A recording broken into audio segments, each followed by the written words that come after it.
এখন বাজছে 6:45 আর আমি সকাল সকাল রেডি হয়ে গেছি। আর আজকে আমি যাচ্ছি বারাসাত। অন্তরা জানে না যে আমি বারাসাত যাচ্ছি। চলো দেখা যাক ওর কেমন লাগে সারপ্রাইজটা। এইখানে আমার সব প্যাক করা হয়ে গেছে আর বাবা ঘুমোচ্ছে ওই ধারে, মা উঠে গেছে। এই দেখো 6টা বাজে, এটা মায়ের বাগান।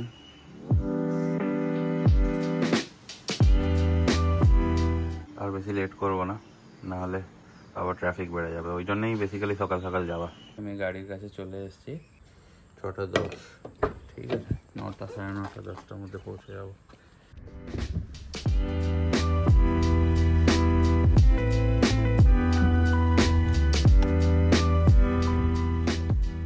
টাটা। হ্যাঁ হ্যাঁ ফোন করবো মানে। আছে বাট বৃষ্টি হচ্ছে, যে আমি বর্ধমান পৌঁছে গেছি। বর্ধমান পৌঁছাতে শুধু 45 মিনিটস লাগলো, পুরো রাস্তাটাই ভালো করে দিয়েছে। এই সেম রাস্তাটা বর্ধমান আসতে 1 থেকে 1.5 ঘন্টা লাগতো, 1 ঘন্টা 15 মিনিট তো লাগতোই দুর্গাপুর থেকে।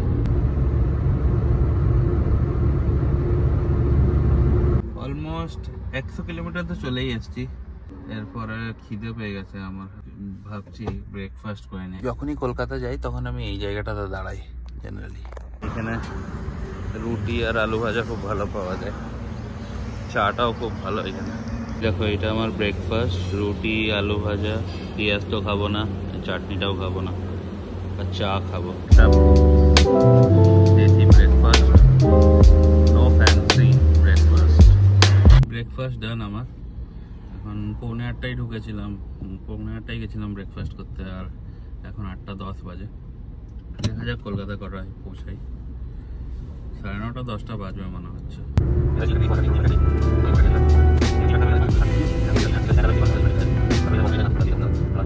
অলমোস্ট পৌঁছেই গেছি, চলো সিগন্যাল ছেড়ে দিয়েছে। চাপাডালি মোড়, আর 5-10 মিনিটে পৌঁছে যাবো। পৌঁছে গেছি আমি, যে দেখা যাক ওদের রিয়াকশনটা, ওরা তো জানে না কেউ আমি আসছি। দরজা তো বন্ধ আছে, দেখা যাক কি রিয়াকশন।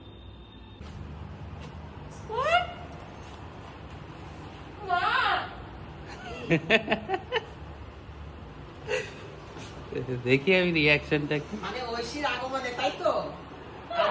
কালকে থেকে মনে হচ্ছিল কথাটা বলতে না, আমি এইরকম বলতে চাইনি। সকাল সকাল ঘুমিয়ে পড়ে না, কালকে আমার মনে হচ্ছিল কিছু একটা ব্যাপার আছে। বলে কয়ে দিলে ভালো হতো না? সারপ্রাইজ ওর বলে দেবো। তুমি কিরকম কষ্ট করলে দেখো, তুমি যেই দেখছো ঐশী আজকে আসছে অমনি তুমি বাড়ি চলে এসছো।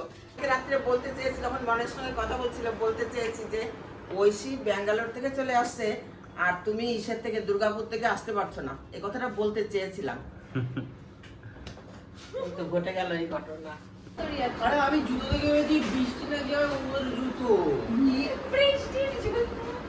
এরা চমকে গেছে আমাকে দেখে, এসে ডাইরেক্ট কথা না, ডাইরেক্ট দূর থেকে ভেবেছি রানা গেলে কেউ হবে, কাছে এসে ভেবেছি মানে ওই এসে জুতোর মাপ ফর্ম নিতে, তারপরে দেখেছি এখানে দাঁড়িয়ে এখন তলায় তো। দুর্গাপুর থেকে মিষ্টি এসেছে, আমাদের সবার খুব পছন্দের কালাকাঁদ। গুড়ের কালাকাঁদ। আমার তো মনে হয় এটা এক্সক্লুসিভলি ওই দোকানটাতেই পাওয়া যায়। এখানে কোথাও পাওয়া গেলেও যেতে পারে, বাট খাইনি তো জানি না। অন্তরা করছে ব্রেকফাস্ট। কি করছিস ব্রেকফাস্টে? রুটি আলু ভাজা। আমি যেটা খেয়েছি ওইটারই আলাদা ভার্জন, মিক্সড ভাজা, শুধু আলু ভাজা।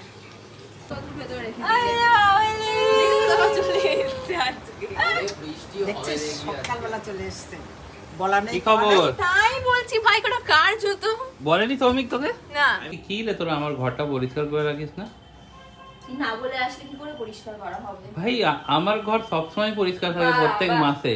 হ্যাঁ, আমার বুঝলি? ফ্ল্যাটটা একটু থাকতে দি, বাট তোর কেউ flat? কোনো যত্নই নেয় না ফ্ল্যাটে। তোর ফ্ল্যাট? তোরা ভাই মারামারি কর, কার ফ্ল্যাট কার বাড়ি। ছেড়ে দিচ্ছি তো, ছিঁড়ে গেছে। হ্যাঁ। কি অবস্থা এটা? আরে শোন না ওইটি, ওইটা নিয়ে যাবি এরপরে, এইখানে আমি যেন না দেখতে পাই। এই ওটা না লাবুপুর বাজারের মতো লাগছে দেখতে। মোটেই না, ওটাকে সুন্দর দেখতে। ঐশী আসছে, সেই ঐশী ব্যাঙ্গালোর থেকে চলে আসছে, আর তুমি দুর্গাপুর থেকে আসতে পারলে না। সকালবেলা দিদি দাঁত বিরাজ করছে, চিৎকার করে উঠেছে, ও মা আমি কিরে কোনো পোকামাকড় কিছু দেখেছে মনে হয়, কিছু এসছে। আমি চা বসিয়েছি তখন তোর সঙ্গে ফোনে কথা বলে আমি আবার ঘুমিয়ে পড়েছি। 10:45 বাজে তখন ঘুম ভেঙেছে। উঠে এসে সব সেরে টেরে চা করতে দিয়েছি। ও চিৎকার করেছে, আমি তাকিয়ে দেখি এই পোকামাকড়টা ছিল এটা।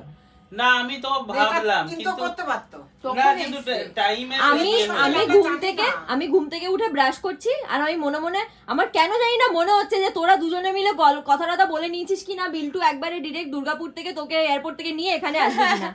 আমার এটা মনে হচ্ছিল, তাই জন্য কালকে রাত্রেবেলা তুমি ভেবেছো বেশি টেক্সট করা যাবে না, তাই কোনো টেক্সটই করো না তুমি রাত্রেবেলা। রাতে বলছে ঘুমিয়ে পড়ছি। তোর আলাদা করে তো আনার দরকার নেই, যার অলরেডি এক্সিস্ট করে তার তো ভাই নাম দিস না। নাম কেন বললি? আমি তো নাম বলছিলাম না। ব্লগে তুমি থরি দেবা এটা না, ব্লগে সে তো কেটে যাবে। এই না ভাই বল। দুপুরে খাওয়া দাওয়ার পর আমি আর মা গেছিলাম আমার ছোট্ট একটা বোনের, আমার মামাতো বোনের নাচের অনুষ্ঠান দেখতে। ও এতবার করে আমাদেরকে বলেছিল যে কাউকে না কাউকে যেতেই হতো, তাই জন্য আমি আর মা গেছিলাম। আর কেউ যায়নি, সবাই খুব টায়ার্ড ছিল, বাড়িতে ঘুমোচ্ছিল। এখন ফিরে এসছি, আবার বেরোবো পুজোর শপিং করতে যথারীতি। তার আগে এখন হলো জামা কাপড় আদান প্রদান, মানে পুজোর গিফট আদান প্রদান।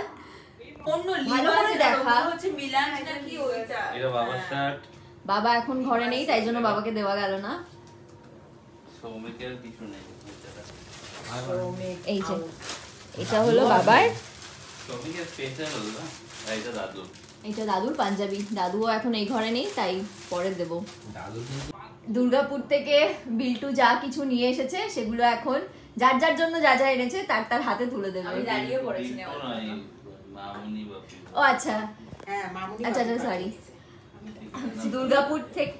দুর্গাপুর থেকে মামনি বাপি বাড়ির সবার জন্য জামা কাপড় পাঠিয়েছে, সেগুলো সৌরভ নিয়ে এসছে।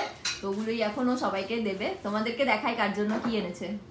আমার আছে তাহলে লাইনে দাঁড়াও। আমি পুরোপুরি দাঁড়িয়ে আছি। তোরটাই নেই। আমি কি লাইনে দাঁড়াই? আমি পুরোপুরি দাঁড়িয়ে আছি। থ্যাঙ্কস। এত এক্সাইটেড বুঝো নেই, সেই বস্ত্রদানের মতো সত্যি পুরো বস্ত্রদানের মতো তুমি ব্যাগের থেকে বার করছো। একটা পার্টি দেয় না বস্ত্রদান করে না দুর্গাপূজাতে। এক্সাইটেড আচ্ছা ওটাই নাকি নেই ধরে ফেরি না, ওইটা জিজ্ঞেস করে নিলাম ভাই ওই সিনে দোলাটা দোলাটা এখানে ভাই জিজ্ঞেস করছে যে ভাইয়ের আছে কিনা, তাহলে ভাই লাইনে দাঁড়াবে, কিন্তু বললাম নেই। তোরটা বলেছে তোকে পছন্দ মতো কিনে নিতে। ছেলে বলে এই হয়। এটা মায়ের শাড়ি। Thank you.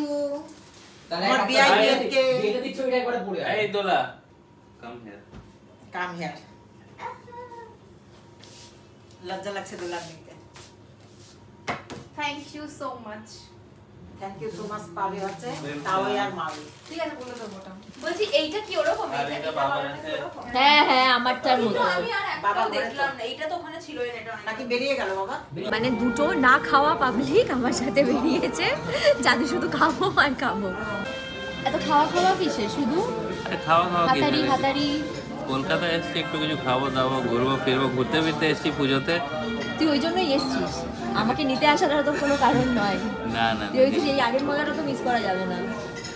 একটু খাবো দাবো, ঘুরবো, পুজোর মাহল, কম বয়স আমার। আর তোর খাওয়া কেন? আমার ভাই অনেকদিন ননভেজ খাইনি, চিকেন খাবো আমি এখন। তো ভেজ তো দেয়, মানে ননভেজ তো দেয় অফিসে, ওনা দেয় না, ভেজ দেয়। এই উইকে তো লাঞ্চ খাইনি অফিসে, আমি বানিয়ে নিয়ে গেছি না রোজ। বলছি অল্প অল্প করে খা, মা বাড়িতে খাবার বানাচ্ছে কিন্তু। আরে খাবারও খেয়ে নেবো, বাড়িতেও খেয়ে নেবো। এর আগের বারও এরকম অনেকদিন হয়েছে আমরা রাত্রে বাড়িতে খাই না, আজকে অনেক টাইম আছে, 11টার সময় খাবো, ডিনার 11টায়। এই তো কটা বাজছে? 12টার সময় দেবে। তো মিউজিকটা বাজিয়ে রেখে দিয়েছে। কি হয়েছে তোর এত মুড খারাপ কেন ভাই? পুজোর আর 7 দিন বাকি, কিন্তু এখনো সমস্ত কেনাকাটা শেষ হয়নি। আমার আর ভালো লাগছে না। কালকে আই উইল মেক শিওর কালকেই সব শেষ হবে। এত সবার জন্য এত ভাবনা চিন্তা করে কিনতে কাটতে আমার মাথা খারাপ হয়ে যায়। কয়েকটা জিনিসই বাকি ছিল, আজকে গেলাম আমাদের এখানের স্টার মলে, ভাবলাম হয়ে যাবে, বাট হলো না। তাই এখন আর তার মাঝখানে এদের হলো শুধু খাবো খাবো খাবো, মানে কাজে বেরিয়েছি, কাজ হয়নি, আর এরা হলো খাবো। আর ও এখন বলছে না, তারপরে আমার মাথা নুডলস চলে এসছে এখন হাতারিতে খাবার খেতে। কি খাবে? শপিং হচ্ছে না কিন্তু খাওয়া দাওয়া ঠিক হচ্ছে। আর খেতে তো আর হবে। খাবারটা দেখাচ্ছি আসলে। আমি একটা স্টার্টার অর্ডার করেছি, একটা স্টার্টার। এটা আমাদের স্টার্টার, এটা হলো হাতারির ফিশ ফিঙ্গার। কেমন? আমরা তো fan of this fish finger. Fish ফিঙ্গারেরও ফ্যান আর সাথেই ডিপটা। কি আছে? ফিশ ফিঙ্গারেরও ফ্যান সাথেই ডিপটা, একদম। মানে আনম্যাচ। তোমরা কারা কারা হাতারিতে খেয়েছো আমাদেরকে জানিও, আর হাতারির কোন ডিশটা তোমাদের পছন্দ সেটা লিখে যদি জানিও। কেউ না খেয়ে থাকো তো একবার তো ট্রাই করবেই হাতারি। একবার ট্রাই করলে বারবার আসবে। উই লাভ হাতারি, মানে ভিতরটা একবার দেখা। খেতে এত ব্যস্ত হয়ে গেছিলাম যে দেখাতেই ভুলে গেছি আমরা চাউমিনও অর্ডার করেছিলাম। চাউমিনটা না জাস্ট ওপি খেতে, মানে একটা স্ট্রিট স্টাইল ফ্লেভারটাও আছে। ভাই যে কোনো মানে এদের চাউমিনটা যে কোনো চাইনিজ রেস্টুরেন্ট, মানে চাইনিজ রেস্টুরেন্ট যে চেনগুলো আছে সেগুলোকে হার মানিয়ে দেবে।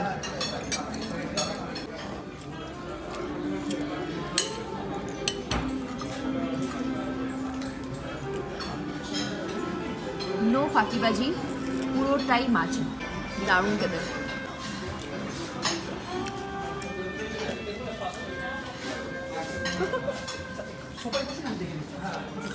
এত বেশি খাওয়া হয়ে গেছে যে লাস্ট মোমেন্টে না, এত বেশি খাওয়া হয়ে গেছে যে শেষ পাতে আমাদেরকে একটা লেমন সোডা অর্ডার করতে হয়েছে। কবে বেশি হয় না? কি কবে বেশি হয় না? সেটাই, তোরা আবার বলেছিস নাকি যে অল্প করে খাবি, বাড়ি গিয়ে খাবার খাবি। আমি দেখবো কেমন খাবার খাস তোরা। খাবো বাড়ি থেকে, খাবো তো। না হলে আমি মাকে বলবো, আমি তো একদম ঘোর বিরোধী ছিলাম খেতে যাওয়ার, এরা আমাকে টেনে টুনে নিয়ে গেছে। আরে আমাদের খাবার ছিল আসলে। খাবো বাড়িতে, খাবো। খা। সবাই বসে বসে গল্প করছিলাম, তারপরে হঠাৎ মনে পড়লো বুনু আজকে ব্যাঙ্গালোর থেকে আসার সময় প্রচুর জিনিস নিয়ে এসেছে, মানে প্রচুর, এটা প্রচুরই অনেক বেকারি আইটেম নিয়ে এসছে। আমরা যখন ব্যাঙ্গালোরে গেছিলাম তখন এই দোকানটা থেকে খেয়েছিলাম বানানা কেক, তারপর ক্রসো, খুব ভালো লেগেছিল, তাই জন্য সব কিছু নিয়ে এসেছে। দেখাই তোমাদেরকে। আবার ফোন করছিল রেখে দেওয়ার জন্য। এই দেখো, এটা একটা ক্রসো, চকলেট ক্রসো, এখানে একটা দুটো, আর এটা আমন্ড ক্রসো যেটা আমাদের হাফ খাওয়া হয়ে গেছে অলরেডি। আর কি এনেছিস দেখা? আর একটা কাপকেক যেটা একটা মাফিন এনেছিল, কিন্তু এটা তোমার একটু চেপটে গেছে। আরে কথা বলে তো শোনা যায় না কিছু। চিপতেন, এটা কেউ খেয়েছে বাবা। আচ্ছা, আর একটা মাফিন, আচ্ছা একটা মাফিনও এনেছিল, কিন্তু এটাও কেউ খেয়ে নিয়েছে, খুবলে খেয়েছে মনে হচ্ছে। ও আর একটা বানানা কেকও আছে না? আমি তো এয়ারপোর্টে ফুল বাংলা একদম আর এই প্যাকেটের মধ্যে এই কি যে তোমরা একটুখানি দেখতে পাচ্ছ, এটা হলো বানানা কেক। দাঁড়াও। আর এই যে বানানা কেক, এটাও আমরা খেয়ে শেষই করে ফেলেছি। তো এই আর কি অনেক কিছু এনেছে। এখন তো আর রাতের খাবার খাবো না, বাইরে থেকে খেয়ে এসে। জানি না, অনেক লোকজন আবার বলছে তারা নাকি খাবে, কি করে খাবে আমি জানি না। আমার পেটে যেটুকু জায়গা ফাঁকা আছে তাতে আমি এই সবই খাচ্ছি টুকটাক।